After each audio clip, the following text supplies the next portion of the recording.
I'm an Emmy Award-winning and Peabody-nominated director, and welcome to the Director's Desk, where I talk about some of my recent projects.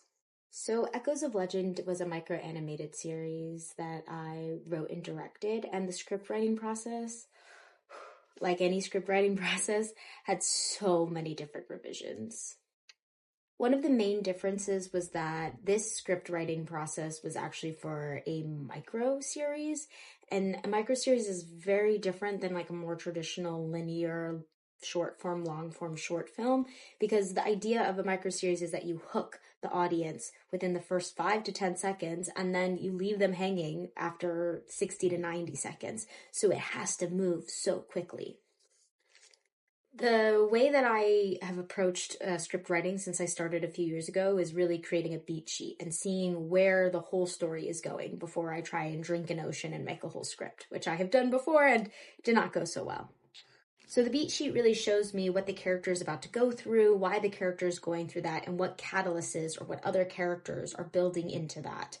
And, the original concept for the Echoes of Legend script was that we were going to end right around when Tooth got his powers revealed. And after starting my first draft of the script, I wanted to scale back and say, well, what if we just see a hint of Tooth's powers and it's not fully realized? And then it came back to be like, no, because this is a micro-animated series, we want to hit the ground running. We want there to be action. We want the audience to be enthralled. And basically, without even knowing, we built 9 episodes that take place in almost 9 different parts of the whole world, right? Some episodes even take place in more than one location. And this is all happening within 90 seconds. And you're also meeting new characters almost every episode as well. I knew from the beginning I wanted to have a nightmare scene to really set up Tooth and the world.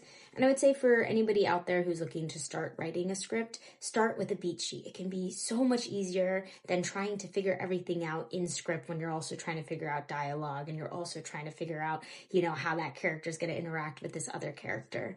The beat sheet was supremely helpful for me to see what was necessary and what wasn't necessary. And even though I had drafted multiple versions of the script where I ended up having to take out characters and then I ended up having to take out full scenes and rewrite scenes, the beat sheet was always a really great place to go back to. That being said, when you have so many characters, so many locations, and you're doing something animated, you have to do something called art direction, which is what I'll be talking about in my next episode.